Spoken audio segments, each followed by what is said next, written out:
کسی کا دل رکھنے کے لیے اتنا نہ گر جاؤ کہ تمہاری جڑیں ختم ہو جائیں. ہاں آپ کا گھر، میرا گھر یہاں سامنے ہے، آپ کا گھر ادھر ہے. آپ نے کہا کہ ہمارے اور آپ کے درمیان تلخی ہے کھڑکی کے معاملے کو لے کر کے. میں نے کہا ٹھیک ہے، کھڑکی ادھر سے ادھر نکال دیا، فرق نہیں پڑے گا. سامنے والے نے کہا کہ کھڑکی آپ کی ادھر کھلتی ہے، اگر ادھر نہ ہو تو ہمارا آپ کا کوئی مسئلہ ہی نہیں. تو میں نے اتحاد کے لیے، ان سے محبت کے لیے اپنی کھڑکی بدل لی. کبھی سامنے والے نے کہا آپ کی چوکھٹ جو ہے وہ بہت اونچی ہے، تھوڑی چھوٹی ہوتی تو ہمارا اور آپ کا کوئی اختلاف ہی نہیں ہوتا. میں نے کہا ٹھیک ہے، چوکھٹ میں چھوٹی کر لیتا ہوں تاکہ ان چیزوں سے فرق نہیں پڑتا میرے گھر پر، تھوڑی سی تبدیلی ہوگی. سامنے والے نے یہ کہا اگر آپ کے پائے سے جو ہے نا بڑا مسئلہ ہے میرے لیے، یہ پایا نکال دو تو ہمارا اور آپ کا اختلاف ہی ختم ہو. یہ کون سی بات ہوئی بھائی؟ یہ تو پائے کی بات کر رہا ہے، میرے گھر کے پائے کی بات کر رہا ہے کہ پایا آپ کا یہ نکال دو تو میرا اور آپ کا اختلاف ہی نہیں رہے گا. تو تم کیا چاہتے ہو کہ میں کھلے میدان میں آؤں تب اختلاف ختم ہوگا تمہارا؟ اسی طرح میرے عزیزوں، کبھی کبھار اتحاد کے نام پر آپ سے یہ کہا جائے گا صرف ٹوپی تمہاری ہمارے لیے دقت کی بات ہے، تم نکال دو. داڑھی تمہاری ہمارے لیے دقت کی بات ہے، نکال دو، ہمارا تمہارا اتحاد ہوگا. یہ کرتے کرتے مسلمان آج یہاں کو پہنچا کہ اب وہ یہ کہنے لگ گئے قرآن تمہارا اور ہمارا یہ بیچ میں ملنے نہیں دیتا، اس کو ہٹاؤ، تمہارا اور ہمارا اتحاد ہو جائے گا. یہ آگے پائے پر، آگے بنیاد پر بات. ہاں اس طرح کی باتیں آج ہو رہی ہیں کہ قرآن جو ہے تمہیں منع کرتا ہے کافروں سے دوستی کے لیے. ایسی آیتیں ہیں، اس کو ہٹا کر باہر رکھ دو، تمہاری اور ہماری دوستی، اختلاف ختم ہو جائے گا. عزیزان گرامی وقار، میں نے بہت اچھی مثال سے آپ کو سمجھایا. جہاں کوئی بات آدمی پائے کے متعلق کہنے لگ جائے تو یہاں سمجھوتا نہیں ہوتا، ورنہ تم در در کی ٹھوکریں کھاتے ہوئے میدان میں بھٹکتے رہو گے، تمہارا اپنا کوئی دین ہی نہیں رہے گا. اگر کوئی تمہیں اس بات پر سمجھوتا کرنے کے لیے کہتا ہے کہ تیری اور میری دوستی باقی رہے گی، بس ایک نام محمد ہٹا دے صلی اللہ علیہ وسلم، حضور پاک صلی اللہ تعالیٰ علیہ وسلم کو کیا ہم اپنے درمیان سے ہٹا دیں؟ وہ تو پورے جڑ کی بات کر رہا ہے.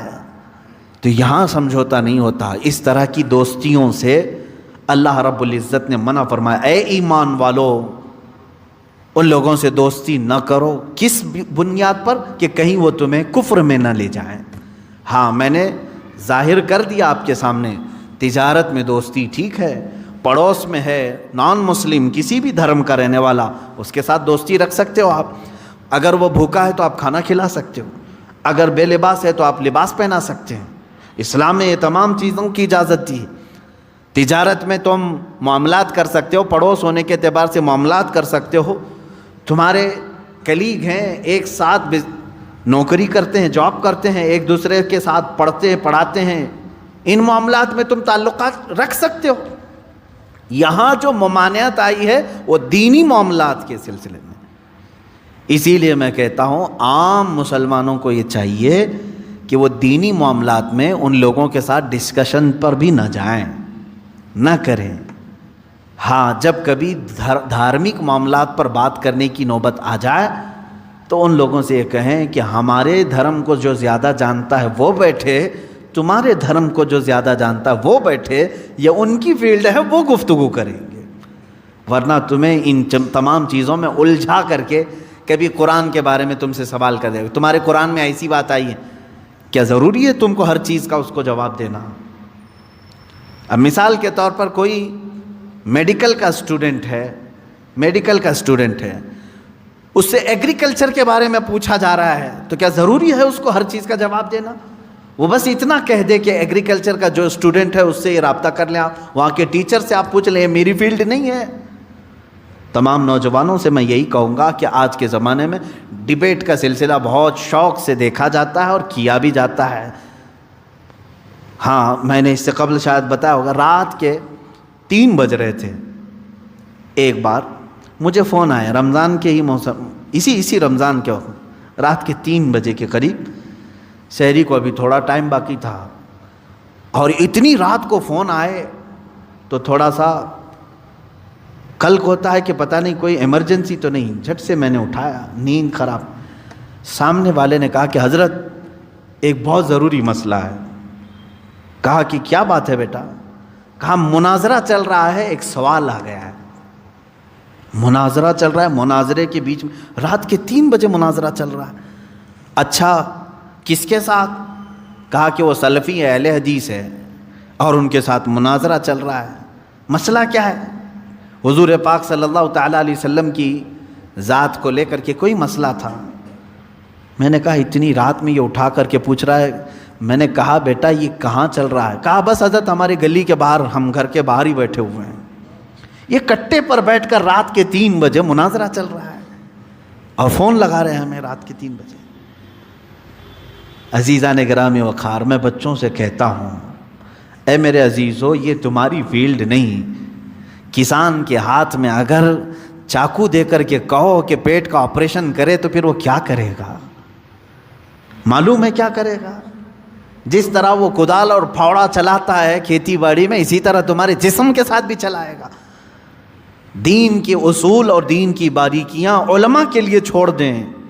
یہ تمام ڈیبیٹ کا حصہ بننے کی کوشش نہ کریں. خاص طور پر نان مسلم کو اس طرح کی دعوت دینا, ڈیبیٹ کرنے کے لیے بلانا, میں کہتا ہوں یہ سب کی فیلڈ نہیں ہے. اللہ تبارک و تعالیٰ نے جو آیت کریمہ میں فرمایا اے ایمان والو کافرین کو دوست نہ بناؤ مومنین کے سوا, تو یہاں کون سی دوستی مراد ہے؟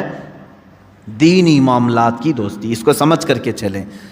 دینی معاملات کی دوستی اسلام نے ناجائز رکھا ہے, باقی دوسرے معاملات میں دوستی کو ہم نے جائز قرار دیا ہے. اتریدون ان تجعلوا للہ علیکم سلطانا مبینا, اللہ فرماتا کیا یہ چاہتے ہو کہ اپنے اوپر اللہ کے لیے سری محبت کر لو, سری حجت کر لو؟ یعنی اگر تم یہ چاہتے ہو کہ اللہ کی تمہارے اوپر پکڑ آ جائے تو پھر یہ کام کرتے رہو, اللہ کی پکڑ آ جائے گی. آگے رب تعالیٰ فرماتا منافقین جو ہے یہی کام کرتے تھے. ان کے پاس جا کر بیٹھتے تھے, ڈسکس کرتے رہتے تھے, دین کے معاملات کو لے کر کے مذاق کرتے رہتے تھے. حضور صلی اللہ تعالیٰ علیہ وسلم کے معاملات کو لے کر کے آپس میں ڈسکس کرتے رہتے تھے. قرآن کی آیتیں اتر گئیں. اللہ نے فرمایا منافقین جہنم کے سب سے نیچے طبقے میں ہیں. وَلَن تَجِدَ لَهُمْ نَصِيرًا, اور پھر تم دیکھو گے ان کا کوئی مددگار نہیں ہوگا. ہاں إِلَّا الَّذِينَ تَابُوا, اب یہاں توبہ کی اہمیت بیان کی جائے, مگر وہ لوگ جنہوں نے توبہ کر لیا, وَأَصْلَحُوا, اور اپنے آپ کو سنوار لیا, وَاعْتَصَمُوا بِاللَّهِ, اور اللہ کی رسی کو مضبوطی سے پکڑ لیا, وَأَخْلَصُوا دِينَهُمْ لِلَّهِ, اور اپنے دین کو اللہ کے لیے خالص کر لیا, فَأُولَئِكَ مَعَ الْمُؤْمِنِينَ, تو پھر وہ مومنین کے ساتھ ہوں. 4 چیزیں توبہ کے لیے بیان کی گئی ہیں یہاں پہ, سمجھ کر کے چلیں آپ. جب کوئی آدمی کسی کفر سے توبہ کرے, نفاق سے توبہ کرے, بڑے گناہ سے توبہ کرے, اس کی 4 منزلیں ہیں. سب سے پہلی چیز تابو, توبہ کرے. توبہ گال پہ تھپڑ مارنے کا نام نہیں ہے. توبہ لفظ ہے رجوع کرنے کا. رجوع کا مطلب ہے جس کام کو کیا تھا اس سے اپنے آپ کو شرمندگی محسوس کرے کہ میں نے غلط کیا تھا اور چھوڑنے کا پکا ارادہ کر لیا, یہ توبہ ہے. کان پکڑنا, گلے گال کو تھپڑ مارنا یہ کوئی ضروری نہیں. نہیں بھی کیا تم نے, سوئے سوئے دل میں ارادہ کر لیا اے اللہ مجھ سے غلطی ہو گئی, میں باز آتا ہوں, یہ توبہ ہو گئی, یہ تمہاری توبہ ہے. سجدے میں گر گئے, اے اللہ مجھے افسوس ہے کہ میرے سے غلط کام ہو گیا, تم نے اپنی غلطی سے توبہ کر لی, بس یہ توبہ ہے. توبہ کہتے ہیں پلٹنے کو, جہاں تھے تم وہاں سے پلٹ آئے. نمبر 1. توبہ کے بعد کیا کیا کرنا ہے؟ وہ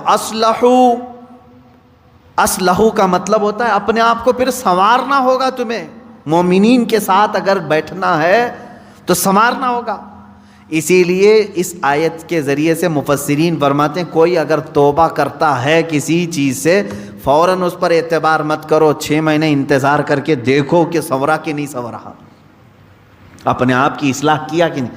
میاں آج چھوٹی چیز تھپڑ مار لیا, توبہ توبہ توبہ توبہ, اور اس کے بعد پھر کل دیکھا تو پھر وہی ہے. کبھی کبھار جو سچی توبہ نہیں کرتا ہے وہ آدمی چند دنوں کے بعد پھر واپس اسی گناہ میں چلا جاتا ہے. شریعت نے کہا ہے کہ 6 مہینے اس کا انتظار کریں, 6 مہینے اس کا انتظار کریں, دیکھیں کہ اس نے اپنے آپ کی اصلاح کر لی یا نہیں. کچھ لوگ صرف شادی کے لیے توبہ کر لیتے ہیں، صرف شادی کے لیے ایمان لے آ رہے ہیں، یہ بھی معاملات ہے. تو یہاں پر بھی حکم ہے، ٹھیک ہے ایمان لائے، میں اس کا انکاری نہیں ہوں. کوئی لڑکی ایمان لے آئی، کوئی لڑکا ایمان لے آیا، اسلام میں داخل ہوئے ہیں، تو حکم تو یہ ہے کہ 6 ماہ اس کا انتظار کرو، دیکھو کہ حقیقت میں اس نے اپنے آپ کو سنوار لیا کہ نہیں. ارے ادھر صبح توبہ کیا، دوپہر میں نکاح کی محفل بیٹھ گئی، پھر شام میں پتہ چلا کہ ہو گیا، اب واپس چلو اپنے دھرم میں. یہ تو دھوکہ دینا ہوا. تو اصلاح کرنا اپنے آپ کی، یہ توبہ کی دوسری منزل ہے. تم ایمان والوں میں کب شامل کیے جاؤ گے؟ پہلے نمبر پر توبہ، دوسرے نمبر پر اپنی اصلاح.